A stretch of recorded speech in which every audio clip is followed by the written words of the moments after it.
ഷൈം Tom ചാക്കോയെ ഇന്നലെ north police arrest ചെയ്ത് വിട്ടയച്ചു. കൂടെ അദ്ദേഹത്തിൻ്റെ സുഹൃത്ത് അഹമ്മദ് മുർഷാദിനെയും അറസ്റ്റ് ചെയ്ത് വിട്ടയച്ചു. NDPS ആക്ട് 27 വകുപ്പും 29 വകുപ്പുമാണ് അവരുടെ പുറത്ത് ചാർത്തിയിരിക്കുന്നത്. ഷൈം ടോം ചാക്കോ തൻ്റെ സുഹൃത്ത് അഹമ്മദ് മുർഷാദിനെ വേദാന്ത ഹോട്ടലിൽ വിളിച്ചു വരുത്തിയത് രണ്ടുപേർക്കും ലഹരി അടിക്കാൻ തന്നെയായിരുന്നു. അങ്ങനെ അടിച്ചുകൊണ്ടിരിക്കുന്ന സന്ദർഭത്തിൽ ആ ഒരു മൂഡിലിരിക്കുമ്പോഴാണ് ഡാൻസ് സാബ് അബദ്ധവശാൽ അവിടെ വന്ന് കയറുന്നത്. ഷൈം ടോം ചാക്ക 3-ാം നിലത്തിൽ ചാടി ഇറങ്ങി ഓടുന്നതൊക്കെ നമ്മൾ കണ്ടു. അദ്ദേഹം നേരെ അവിടെ നിന്ന് ഒരു 2 വീലർ കയറി ബോൾഗാട്ടി പാലസിൽ പോയി മുറിയെടുത്തു. അദ്ദേഹം സഞ്ചരിച്ച 2 വീലർ അത് ബോൾഗാട്ടി പാലസിൻ്റെ ഗേറ്റിൻ്റെ വെളിയിലാണ് വെച്ചത്. വൈകിട്ട് ഒരു 3-3:30 ശേഷം ബോൾഗാട്ടി പാലസിൻ്റെ ഗേറ്റിന് വെളിയിലൊരു വെള്ള കാർ വന്നു. അവിടെ നിന്ന് മുറി വിട്ട് ആ കാർ കയറി പൊള്ളാച്ചി പോയി. എന്തിനാണ് പൊള്ളാച്ചി പോയത്? പോലീസിനെ പിടിച്ച് സംസ്ഥാനം വിട്ടതാണോ? അവിടെ പോയി ബ്ലഡ് ട്രാൻസ്ഫ്യൂഷൻ നടത്തിയിട്ടുണ്ടാവണം. കാരണം താൻ ഡ്രഗ് അഡിക്റ്റ് ആണെന്ന് പോലീസിൻ്റെ അടുത്ത് സമ്മതിച്ചിട്ടുണ്ട്. മെത്താഫെറ്റാമിൻ ആണ് സാധാരണ കഴിക്കുന്നത്, അല്ലെങ്കിൽ കഞ്ചാവ്. അപ്പോൾ അതുകൊണ്ട് അത് അടിച്ചിരിക്കുന്ന സന്ദർഭത്തിൽ പോലീസ് വന്ന് പിടിച്ചാൽ പ്രശ്നമാകുമെന്ന് കരുതിയിട്ട് തന്നെ പോയത്. അവിടെ പോയി പൊള്ളാച്ചിയിൽ ഏതെങ്കിലും ഹോസ്പിറ്റലിൽ കയറി ബ്ലഡ് ട്രാൻസ്ഫ്യൂഷൻ നടത്തി ബ്ലഡ് പ്യൂരിഫൈ ചെയ്ത് മടങ്ങി പോലീസിന് മുമ്പിൽ ഹാജരായി. പോലീസ് വിളിച്ച് 10:30 നോട്ടീസ് കൊടുത്തു. വീട്ടിൽ 10 മണിക്കേ തന്നെ ഹാജരായി. വക്കീലും പിതാവും ഒക്കെ ആയിട്ട് അനിയനും ഒക്കെ ആയിട്ട് അവിടെ വന്നു. പോലീസ് ഏകദേശം 7-7.5 മണിക്കൂറോളം ചോദ്യം ചെയ്തു. അവിടുത്തെ നോർത്തിലെ അസിസ്റ്റന്റ് കമ്മീഷണർ ജയകുമാർ ഉണ്ടായിരുന്നു, നർക്കോട്ടിക്സ് അസിസ്റ്റന്റ് കമ്മീഷണർ അബ്ദുസലാം ഉണ്ടായിരുന്നു, പിന്നെ മറ്റൊരു അസിസ്റ്റന്റ് കമ്മീഷണറും 6-7 മണിക്കൂർ ചോദ്യം ചെയ്തു. ഡ്രഗ്സ് അടിച്ചുകൊണ്ടിരുന്ന സമയമായതുകൊണ്ട് തന്നെ ഓടിയത് എന്തിനെ എന്ന് പോലീസ് കൂടെ ചോദിക്കും. കാരണം അതാണ് പോലീസിന് അറിയേണ്ടത്. ഡ്രഗ്സ് അടിച്ചുകൊണ്ടിരുന്ന സന്ദർഭത്തിൽ തന്നെ ഓടിയത്. അതുകൊണ്ടാണ് ആ 3-ാം നിലയിൽ നിന്ന് എടുത്തു ചാടിയത്. ആ ഡ്രഗ്സിൻ്റെ ആ ഒരു ലഹരിയിലായിരുന്നു. 4-ാം നിലയിലായിരുന്നു, അല്ലെങ്കിൽ 40-ാം നിലയിലായിരുന്നാലും അവിടുന്ന് ചാടും. അങ്ങനെയാണ് ആ ലഹരിയുടെ പ്രവർത്തനം മസ്തിഷ്കത്തിൽ ഉണ്ടാകുന്നത്. പിന്നെ ആരോ ബെല്ലടിച്ചപ്പം തന്നെ കൊല്ലാൻ വന്നവരാണെന്ന് തോന്നി. ലഹരി അങ്ങനെ അടിക്കുന്നവരാണ് തന്നെ കൊല്ലാൻ വരുന്നത്, ശത്രുക്കൾ വരുന്നത്, ഗുണ്ടകൾ വരുന്നത് എന്നൊക്കെ മനസ്സിൽ തോന്നും.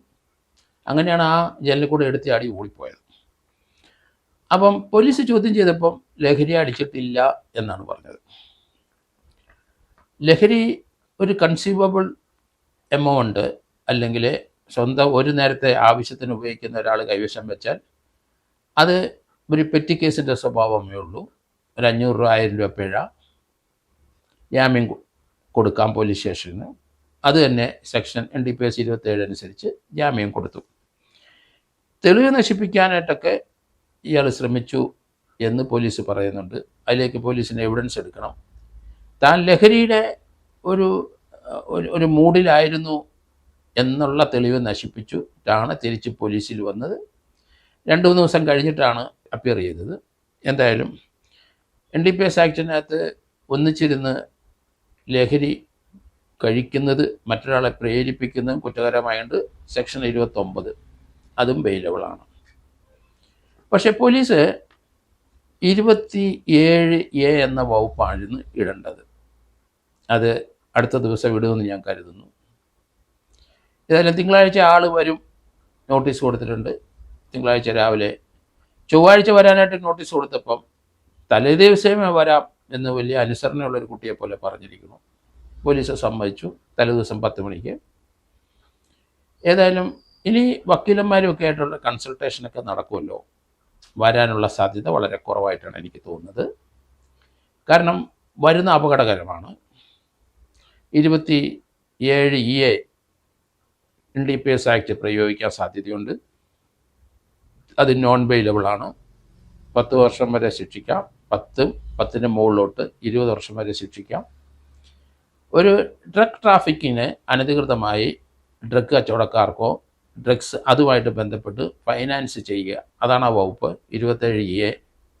20,000 രൂപ ഇയാൾ ഡ്രഗ്സ് കച്ചവടക്കാരന് കൊടുത്തിട്ടുണ്ട് എന്ന് അക്കൗണ്ടിൽ നിന്ന് പോലീസിന് മനസ്സിലായി. അത് ഷൈം ടൗൺ ചാക്കോയുടെ അക്കൗണ്ടിൽ നിന്ന് തന്നെയാണ് പോയിരിക്കുന്നത്. അപ്പോൾ അത് തീർച്ചയായിട്ടും ഒരു ഒഫൻസാണ്, മേജർ ഒഫൻസാണ്. 20,000 രൂപയാണ് പോയത്. ഒരു പ്രാവശ്യം അടിക്കാനുള്ള 500,000 രൂപ അല്ല കൊടുത്തിരിക്കുന്നത്.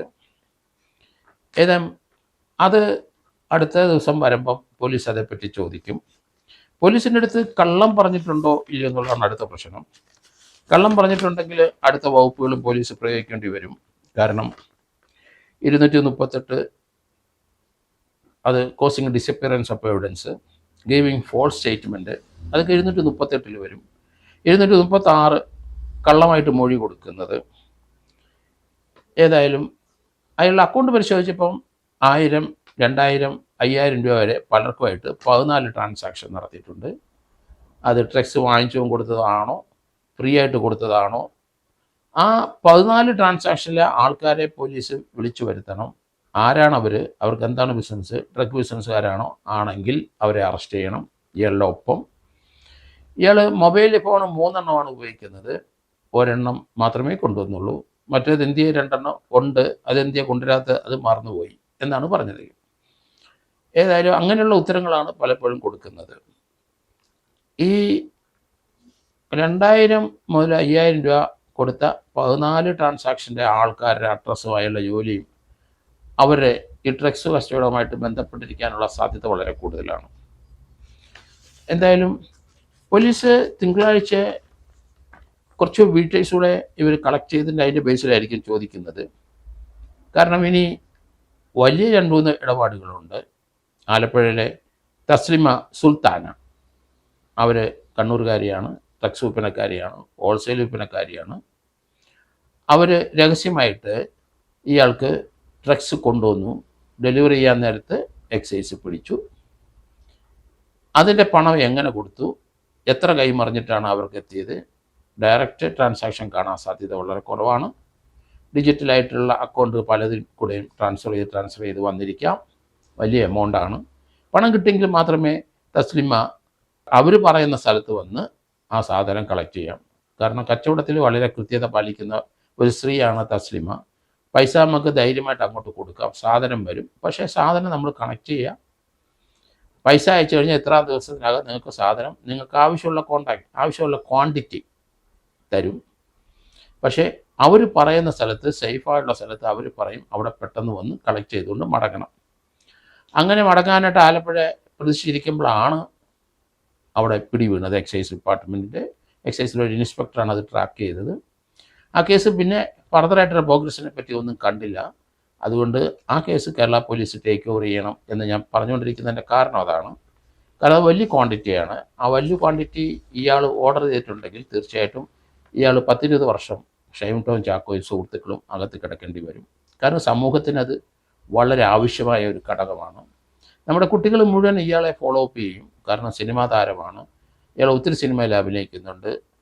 കുട്ടികളെല്ലാം ധാരാളം പേര് ഫാൻസാണ്. അവർക്ക് പലർക്കും സിനിമാ മോഹമുള്ളവരാണ്. അത് ഷൈം ടൗൺ ചാക്കോയെ പോലെ സിനിമാ അഭിനയ നേതാവാണെങ്കിൽ അവർക്ക് അറിയാം ലഹരി ഉപയോഗിക്കണം, അത് ഉപയോഗിച്ചെങ്കിൽ മാത്രമേ ഈ ലെവലിൽ എത്തുള്ളൂ എന്ന് അവരിങ്ങ് ചിന്തിക്കും. അവരെ കുറ്റം പറയാൻ ഒക്കില്ല. കുട്ടികൾ അങ്ങനെയാണ് അത് പഠിക്കുന്നത്. മെത്താഫെറ്റാഫിൻ, കഞ്ചാവും ഒക്കെ വലിക്കുന്നവർക്കേ ഇങ്ങനെ ചെല്ലാൻ ഒക്കുള്ളൂ എന്ന് അവർ കരുതും. അതുകൊണ്ട് ഷൈം ടൗൺ ചാക്കോയെയും അയാൾ അഹമ്മദ് മുർഷാദും അവർ രണ്ടുപേരെയും ജാമ്യത്തിൽ വിട്ടെങ്കിലും തിങ്കളാഴ്ച രണ്ടുപേരെയും വിളിച്ചിട്ടുണ്ട്. അതോടൊപ്പം തന്നെ സജീർ എന്ന് പറഞ്ഞ ആളാണ് ലഹരി കച്ചവടം ചെയ്തിരിക്കുന്നത്. അയാളെയും ഈ കേസിനകത്ത് ഉൾപ്പെടുത്തേണ്ടി വരും. മലയാള സിനിമയിലെ സൂത്രവാക്യം എന്ന സിനിമയിൽ ഇയാൾ അഭിനയിച്ച് കഴിഞ്ഞിട്ടുണ്ട്. 2 സിനിമ ഇയാളെ റിലീസ് ചെയ്യാനായിട്ട് വരുന്നു. ഇയാളെപ്പറ്റി ആരോപണം പറഞ്ഞ വിൻസി അലോഷ്യസ് അവർ ആരോപണം പോലീസിൻ്റെ മുമ്പിൽ പറഞ്ഞിട്ടില്ല. അവർ അമ്മയിലും ഫെബ്കയിലും സിനിമാ സംഘടനയിലൊക്കെ പറഞ്ഞിട്ടുണ്ട്. അവരുടെ നടപടിക്ക് പൊക്കോട്ടെ. ഇവർക്ക് പരാതി ഇല്ലാത്തിടത്തോളം കാലം പോലീസ് അവരുടെ പുറകെ പോകേണ്ട ആവശ്യമില്ല. അതേസമയത്ത് സൂത്രവാക്യം സെറ്റിലെ ഒരു സംഭവം ഉണ്ടായിട്ടുണ്ട്. ഇവരോട് മോശമായി പെരുമാറിയ ആൾ ആ സമയത്ത് വായിൽ ചില വൈറ്റ് പൗഡർ ഇടുന്ന കണ്ടു എന്ന് അവർ പറഞ്ഞിട്ടുണ്ട്. അതൊരു കോഗ്നിസിബിൾ ഒഫൻസാണ്. അത് ഡ്രഗ്സുമായിട്ട് ബന്ധപ്പെട്ട കേസാണ്. അതുകൊണ്ട് അതിന് പോലീസിന് കേസെടുക്കേണ്ടി വരും. സൂത്രവാക്യം ലൊക്കേഷൻ എവിടാണോ അവിടുത്തെ SHO സോമോട്ടോ ആയിട്ട് ആ കേസെടുക്കണം. അതിനകത്ത് വിൻസി അലോഷ്യസിൻ്റെ കേസുമായിട്ട് പോകേണ്ട ഒരു ആവശ്യം പോലീസിനില്ല. അവർക്ക് പരാതിയില്ല. അതേ സമയത്ത് അവർ പറഞ്ഞ സ്റ്റേറ്റ്മെൻറ്റ് വൈറലായി സോഷ്യൽ മീഡിയയിലെല്ലാം വന്നു കഴിഞ്ഞു. അത് ഇയാൾ വായിൽ വെളുത്ത പൗഡർ ഇടുന്നത് അവർ കണ്ടു, അത് പിന്നീട് തുപ്പിക്കളഞ്ഞു എന്ന് പറയുന്നുണ്ട്. അപ്പോൾ അത് പോലീസിന് ആ അന്വേഷണമായിട്ട് മുന്നോട്ട് പോകണം. ആ വെളുത്ത പൗഡർ എവിടെ നിന്ന് കിട്ടി, ആരാണ് അവിടെ സപ്ലൈ ചെയ്തത്, അവരും കുറ്റക്കാരായി വരും. ഏതായാലും തിങ്കളാഴ്ച പോലീസ് വരും, ഇയാൾ ഹാജരാകും എന്നാണ് പ്രതീക്ഷിക്കുന്നത്. എനിക്ക് വലിയ പ്രതീക്ഷയില്ല. കാരണം കൂടുതൽ തെളിവ് അയാളിലേക്ക് ചാർത്തുമെന്ന് അയാൾക്കറിയാം, അയാളുടെ വക്കീലും പറയാം. തൽക്കാലം തിങ്കളാഴ്ച ചൊവ്വാഴ്ചയോ ഡി അഡിക്ഷൻ സെൻറ്ററിൽ എവിടെയെങ്കിലും ഇയാളെ അഡ്മിറ്റാക്കും എന്നാണ് ഞാൻ കരുതുന്നത്. താൻ ഒരു ചെറിയ ഫിഷാണ് ഈ രംഗത്ത്. ഈ ലഹരിക്കടത്തിലെ വമ്പന്മാർക്ക് പങ്കുണ്ട്. താനും ശ്രീനാഥ് ഭാഷയൊക്കെ ചെറിയ ആൾക്കാരാണ്. അതിലേക്ക് പോലീസ് വന്നിട്ടില്ല എന്ന് പോലീസിൻ്റെ അടുത്ത് പോലീസ് ക്വസ്റ്റ്യൻ ചെയ്തപ്പം ഇയാൾ പറഞ്ഞു വെച്ചു. അത് പറഞ്ഞത് ഏകദേശം ശരിയാണ്. കാരണം ലഹരി അതുപോലെ നമ്മുടെ സമൂഹത്തിൽ പടർന്നു പിടിച്ചു. പക്ഷേ ഇപ്പം സിനിമയുടെ ലൊക്കേഷനിൽ പഴയ പോലെ ലഹരി വരുന്നില്ല എന്നൊരു പരാതിയും കൂടെ ഇയാൾക്കുണ്ട്. കാരണം ഡി അഡിക്ഷൻ സെൻറ്ററിലൊക്കെ പലരും പോകുന്നുണ്ടാകാം. പോലീസിൻ്റെ ആക്ഷൻ വളരെ സ്ട്രോങ് ആണ്. ഡാൻസ് ആഫിൻ്റെ ആക്ഷനുണ്ട്. എക്സൈസ് ഡിപ്പാർട്ട്മെൻറ്റ് വളരെ വിജിലൻ്റാണ്. സമൂഹത്തിലെ പല ഉന്നതരും ഇതിനെപ്പറ്റി വിജിലൻ്റാണ്. പല രാഷ്ട്രീയക്കാരും മതസംഘടന ഉള്ളവരും ഇതിനെതിരായിട്ട് നീങ്ങിക്കഴിഞ്ഞു. അതുകൊണ്ട് മാർക്കറ്റിൽ സാധനം ലഭിക്കാൻ സ്വല്പം ടൈറ്റാണ് എന്ന് പറഞ്ഞു. അതേസമയത്ത് 24-ൻ്റെ ശ്രീകണ്ഠൻ നായരുടെ അടുത്ത് ഒരു കുട്ടി പറഞ്ഞു, നല്ല MDMA കിട്ടാൻ ഇപ്പം കഴിയുന്നില്ല എന്നൊരു പരാതി പറഞ്ഞതായിട്ട് അദ്ദേഹം പറയുന്നുണ്ട്. അതുതന്നെയല്ല, അത് പാലക്കാട്ടെ ഒരു കുട്ടിയാണ്, 12 വയസ്സിൽ താഴെ ഒരു കുട്ടിയാണ് അത് പറഞ്ഞത്. നല്ല സാധനം വരുന്നില്ല എന്നൊരു കംപ്ലൈൻറ്റ്. അതുതന്നെയല്ല, ഇപ്പം വരുന്ന സാധനങ്ങൾ ഇത് പ്യുവർ സാധനം അല്ല എന്നുള്ളൊരു ധ്വനിയാണ്. അപ്പം കുട്ടികളൊക്കെ ധാരാളം അത് ഉപയോഗിക്കുന്നു എന്നല്ലേ അതിൽ നിന്ന് മനസ്സിലാകുന്നത്. അല്ലെ കളിയാക്കി പറഞ്ഞതാണോ എന്നറിയത്തില്ല. ഏതായാലും അതൊരു വാർത്തയായി അവർ 24-നകത്തൂടെ പറയുന്നത് ഞാൻ കേട്ടു. പക്ഷേ കുട്ടികൾ പലരും ആ ഇതിലേക്ക് അല്ലെങ്കിൽ ആ ഡ്രഗ്സിലേക്ക് സഞ്ചരിച്ചുകൊണ്ടിരിക്കുന്നു എന്നാണ് ഇതിൽ നമ്മൾ മനസ്സിലാക്കേണ്ട പാഠം. അതുകൊണ്ട് മാതാപിതാക്കളും അധ്യാപകരും സമൂഹത്തിലെ സാമൂഹിക പ്രവർത്തകരും പോലീസും ഡാൻസ് ആഫും അതുപോലെ തന്നെ എക്സൈസും വളരെ വിജിലൻ്റായിട്ട് വേണം. നമുക്ക് നമ്മുടെ കുട്ടികളെ രക്ഷപ്പെടുത്തണമെന്നുണ്ടെങ്കിൽ വളരെ വിജിലൻ്റ് ആയിരിക്കും, കൃത്യമായ നടപടി വേണം. ഏതായാലും പോലീസ് ടോം ഷാക്കോയും മറ്റൊരു ഇപ്പം കേസെടുക്കുകയും അതിനകത്ത് ഞാൻ അവരെ കുട്ടികളെയും എന്ന് വിചാരിച്ചിരുന്നതാണ്. പക്ഷേ കേസെടുത്തു, അയാളെ ജാമ്യത്തിൽ വിട്ടു. അത് നല്ല കാര്യം.